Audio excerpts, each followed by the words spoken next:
जब भी घर में कोई बड़ा त्यौहार होता है और स्पेशली इस ईद में जितनी भी ईदें आती हैं सबसे ज़्यादा किसको मिस करती हैं वैसे?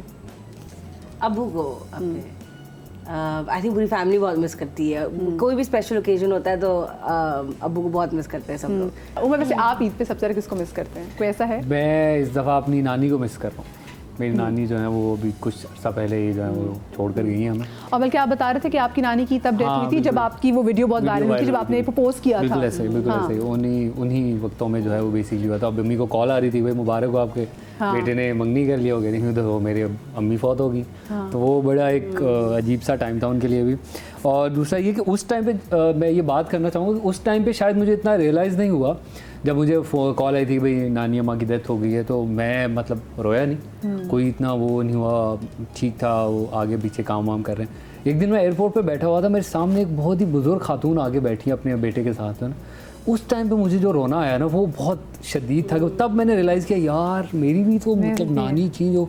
आपको ईद पे सबसे ज़्यादा कौन याद आता है? मैं तो इनकी बात से ही ज़रा इमोशनल ज़्यादा हो गई हूँ। नहीं असल में मेरी मदर की डेथ बहुत छोटी थी तो बचपन में हो गई थी। तो ननियाल से बहुत क्लोज थी और सॉरी अभी रिसेंटली तो नहीं, अब ये दूसरा साल है। उनको ही अम्मी बोलती थी नानी को, बचपन से ही उन्हीं के घर जाना था। तो वो ईद पे अब बहुत ज़्यादा कमी फील होती है। अम्मी की कैसे डेथ हुई? सडन हार्ट फेल हुआ था। आप कितनी बड़ी थी? मैं 6-7 साल। नवीद? मेरा तो बस अबू के बाद से तो आई थिंक ज़िंदगी सेम नहीं है। तो ईद और बकरा ईद और कोई भी चीज़ मैटर नहीं करती अब, कुछ भी मैटर नहीं करता। बच्चों की वजह से आप अपने आप को प्रोग्रेस कर रहे होते हैं, आगे चल रहे होते हैं, उनकी लिए हंस रहे होते हैं। वरना तो माँ बाप का जो सबसे बड़ा, जैसे उनकी अभी मैं देख रहा हूँ कि माँ को लेके किस तरह से वो बेचारी इमोशनल हो रही है। अपने बाप से भी वैसे ही अटैच था, यू नो दैट। तो आई फील कि कभी कभी आपका दिल करता है कि यार मैं हुई क्यों, मैं तो सारा वो मेरा मकसद और मेरे सारा वो सब ख़त्म हो गया है, नहीं आता। शफात, आप किसको मिस करते हो ईद पे? इस दफ़ा ईद बहुत डिफरेंट इसलिए है क्योंकि मैं बचपन से ना 2 घरों में पला हूँ। एक तो हमारा अपना घर जहाँ पे मैं रहता था, और जब एलर्जी के या वेदर चेंज हो रहा होता था या बहुत ज़्यादा ठंड आती थी तो मैं ममानी की तरफ आ जाता था। तो उनका अचानक 1.5 साल पहले इंतकाल हो गया और उस वक्त रियलाइज़ नहीं हुआ कि हम इतने बड़े हादसे से गुजर रहे हैं। लेकिन जैसे जैसे दिन गुजरते जा रहे हैं वो याद आती जाती है और वो इंटेंस होती जाती है। और मैं समझता हूँ कि आप किसी भी शख्स के साथ अपना ताल्लुक़ उस वक्त ज़्यादा जज करते हैं जब आप अल्लाह के घर पे खड़े हुए होते हैं। उस वक्त जो आदमी आपको सबसे ज़्यादा हिट करता है वही आपका एक्चुअल कनेक्शन होता है, क्योंकि वहाँ पे आप कोई फसाड नहीं रख सकते अपने ऊपर। तो हरम में खड़े होके अगर कोई एक शख्स के लिए दुआ निकली थी वो मेरी ममानी थी। और मैंने अपने तवाफ़ बांधे हुए थे कि मैं पहले में ये करूँगा, दूसरे पे ये करूँगा, वो सारी तरतीब गई। मैं हर तवाफ़ में सिर्फ उनके लिए दुआ मांगा। मैंने वो सोचा हुआ था कि मैं सफ़ा पे खड़ा हूँगा तो मैं ये करूँगा। और वो पूरी ना एक विजुअलाइजेशन चल रही होती है। आप सफ़ा पे जाते हैं, आप देखते हैं अच्छा यहाँ पे रसूलुल्लाह खड़े हुए होंगे, पहला ऐलान यहाँ से हुआ होगा। वो सारी चीज़ें कहीं इधर उधर हो गई और बस सिर्फ उनके लिए दुआ चल रही थी। आप ईद पे सबसे सेम आई थिंक माँ बाप सबके लिए बहुत अहमियत होते हैं। तो दैन मेरा भी यही कि जब से अम्मी और अब्बू दोनों नहीं हैं, अम्मी तो बहुत छोटी सी थी तब से नहीं थी, तो अब्बू जो थे वही सब कुछ थे। जब उनका इंतकाल हुआ ना तो अब तक मैं उनको बहुत मिस करती हूँ। और ऐसा नहीं कि सिर्फ ईद पे, मैं कुछ भी ऐसा करती हूँ तो मुझे कहीं ना कहीं अपने अब्बा याद आते हैं, क्योंकि मैं 5 भाइयों की एक बहन। तो वो जो और बेटियां तो कहते हैं वैसे अब्बा की से क्योंकि बहुत अटैच होती हैं। मैं अभी ये सब वो बता रही थी तो एकदम से वही सारी चीज़ें याद आने लग जाती हैं। मुझे सबसे ज़्यादा जो अच्छी बात मज़े की लगती है, अब अब्बू को रिटायर करवा दिया था, अब मैंने कहा था आराम करें अम्मी भी। तो वो जो ईद से पहले और जिस तरह से उन लोगों को पैसे शैसे देता था ना, तो मैं इंतज़ार कर रहा होता था लिफाफे का। मैंने अपना लास्ट लिफाफा अब्बू की ईद दिया हुआ ना रखा हुआ है, उसमें पैसे भी हैं। यादें रह जाती हैं। आप दुनिया में पेरेंट्स से ज़्यादा खूबसूरत कोई रिश्ता ही नहीं है। और दूसरा जो लोग अपने माँ बाप के साथ रहते हैं उनके साथ हर दिन एंजॉय करें। ये काम की भाग दौड़, ये पैसे बनाने की भाग दौड़ ज़रूरत ही नहीं है। इतना है, ज़रूरत है, बस दैट्स इट। फैमिली के साथ रहें। हाँ बिल्कुल भाई। इसी नोट के साथ में वैसे आप लोगों से कोई आप लोग ज़रा डिफरेंट मैसेजेस पर ईद पे देना चाहे फ़ैज़ा लोगों को?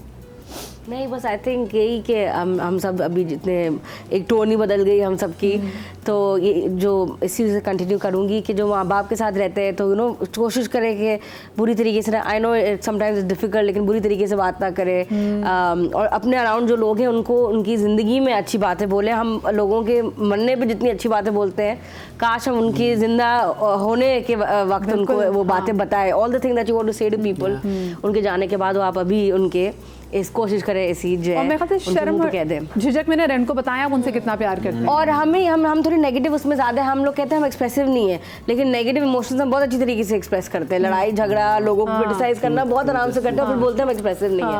और क्या मुख्तलिफ जो है वो आप मैसेज देना चाहेंगे आजकल की यूथ आपको देख रही है जो फर्शी शलवारें पहन के सब घूम रही है बात? तौबा, मैं उन्हें कहूँगा कि पहने ही अच्छा है, ट्रेंड में, ट्रेंडिंग कमीज़ें थोड़ी सी लूज है। सही है। और दूसरा मेरे ख्याल से जो रूठे हुए लोग हैं ना आपसे, उनको मना लें। ईद का मौका है, और जिनको शौक और उठा रहने का, गले वले मिलो जाके, कोई मसला नहीं यार, जबरदस्ती गले लगा लो। हाँ। जब आप गले लगा लेते हैं ना किसी को, ज्यादा देर आपसे नाराज रह नहीं सकता, ज्यादा से ज्यादा क्या होगा, थप्पे पे मार देगा, खा लेना। फिर अगली साल ट्राई करना। ये बड़े पता बड़ा ठेठ पुठवारी थप्पे निकले। नहीं तो क्या हुआ, ज्यादा अगली ईद पे ट्राई करना। ट्राई करते रहो, की बोए ना।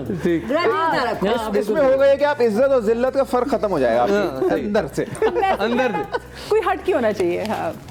मैं यही कहना चाहूँगी कि ईद का मौका है, खुशियों का मौका है, तो आप अपनी फैमिली के साथ तो मनाते ही हैं, रिश्तेदारों के साथ भी मनाते हैं। बहुत सारे ऐसे लोग हैं हमारे इर्द गिर्द जो कि अनप्रिविलेज्ड हैं या नीडी हैं, जो कि शायद आपको कह भी नहीं सकते कि उनको ज़रूरत है, तो उन लोगों को अपनी खुशियों में और इस ईद में ज़रूर शामिल करें। हाँ जी नवीद, पूछने का फायदा ही नहीं, पूछने का फायदा हाँ, मैं क्या मैं मैसेज पूरे शो तो बोलता रहे। एक तो मैंने मदिया के सारे जो ईद शोज में मैसेजेस दिए हैं उस पर अमल करें, फिर मैंने याद दूंगा। लेकिन ओरिजिनल इस दफा का मैसेज ये है, पहले पुरानों में काम करते। असल में होता ही है कि मेरे ईद शो का जब बजट हो रहा था तो मैं कहती यार एक बंदा ऐसे जो मेरे शो का पैसे नहीं मांगेगा।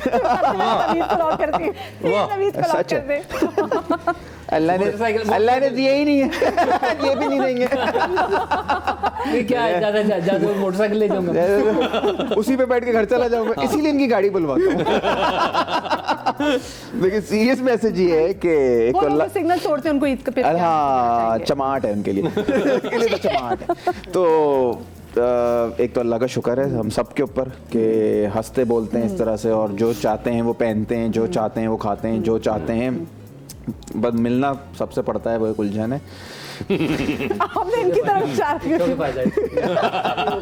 माँ बाप अगर साथ नहीं रहते हैं तो अपने घर में उनके लिए जगह बनाएं, इतनी गुंजाइश बनाएं। आप कितना भी कमाते हैं, माँ बाप आके कोई डिमांडिंग नहीं होते, कोई उनकी इतनी बड़ी फरमाइशें नहीं होती।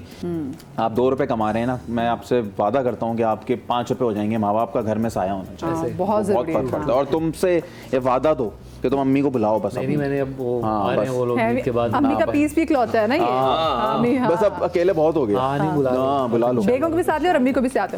शफात उन लोगों को मैसेज है जिन्होंने पूरे रमजान फल महंगे करके बेचे हैं यार। अच्छा मैं जफर अब्बास लगाऊं यहाँ पर, मुझसे फल महंगे और महंगे करेंगे।